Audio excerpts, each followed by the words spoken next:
It used to be thought that when Martin Luther barreled through the established Christian religion in the 16th century, he set off an equal and opposite reaction in the Catholic Church. This reaction became known as the Catholic Counter-Reformation. But more recent critical scholarship rejects this simplistic action-reaction thesis. It is now recognized that although there was indeed historical change, it was much more complicated than mere action and reaction. Both reformations were driven by dramatic secular change as much as by differences in religious dogma. Perhaps a better way to think of the Protestant and Catholic Reformations is that of two trains running along parallel tracks of history, but bound for very different destinations. The Virgin Mary's treatment mirrored the secular and religious changes of these two reformations. Although devotion to Mary was not an important cause of their divisions, her image was an important symbol. To Protestants, statues and images of Mary exemplified what they believed to be the heretical worship of idols and the promotion of the veneration of saints and empty ritual over the truth of Scripture. Mary disappeared from the stage of Protestant religious theater. But her status as a venerated star of the Catholic drama was reaffirmed and strengthened. The century or so over which these changes occurred is variously called the Renaissance, the late medieval era, the early modern era, or the humanist era. Whatever one calls it, it was a period of tumultuous change. Population growth after the ravages of famine and plague, and the rise of towns and cities fueled economic growth and restructured trade. Regionally based sovereign states broke away from and confronted the authority of centralized empires. The rise of the sciences and humanistic thought gave birth to new intellectual conventions, new ways of thinking about the world, the universe, and especially humanity's role in both. These new intellectual conventions questioned all the facets of the Christian religion: dogma, bureaucratic structure, and liturgy. Central to all of this was the primary question of revelation, that is, what, when, and how God reveals himself and his intentions to humanity. Like most religions, the Christian religion is based on a series of primary revelations.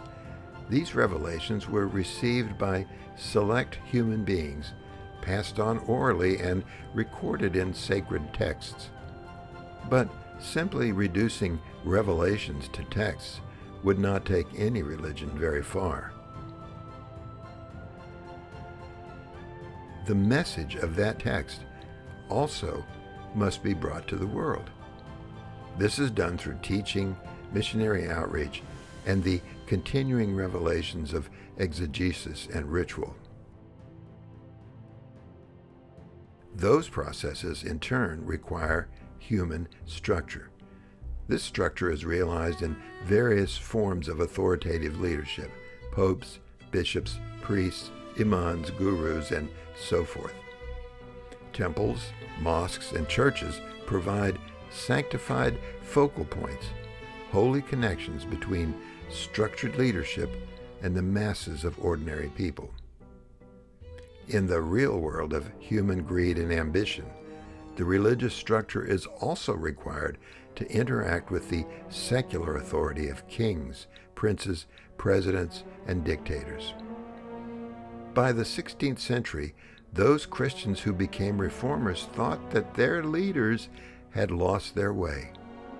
Some of the reformers' complaints had to do with perceived corruption and immorality at the highest levels of that leadership.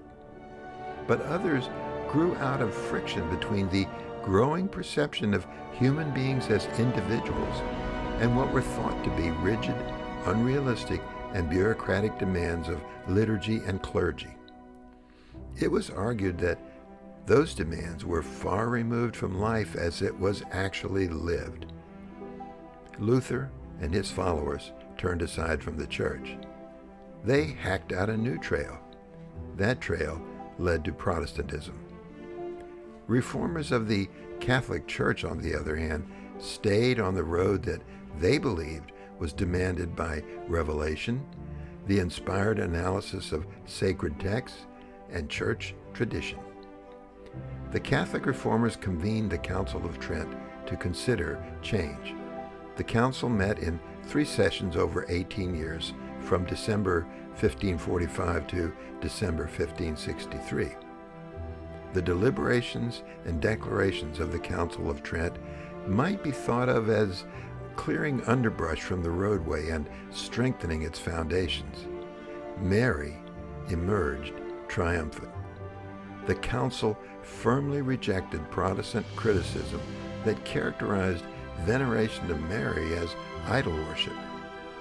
It in fact reaffirmed most of the ways that Mary was represented that so annoyed the Protestant reformers.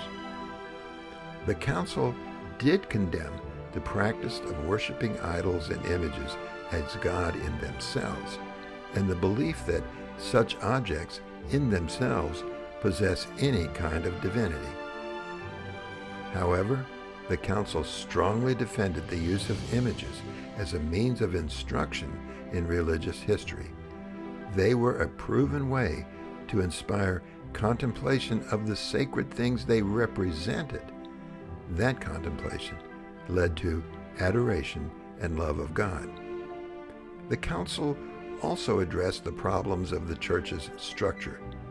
It set new standards for clerical education, service, and leadership.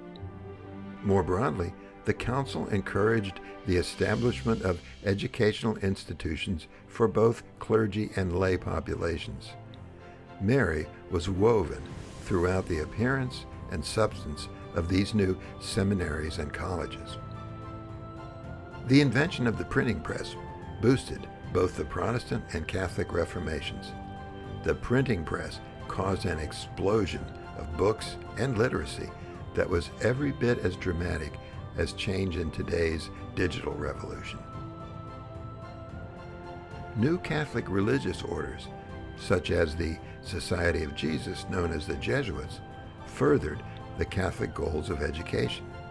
They also worked to bring back into the fold those Catholics who had strayed over the line into Protestantism. These religious orders would also play a major role in the Church's evangelical mission in the newly discovered lands to the west, the New World.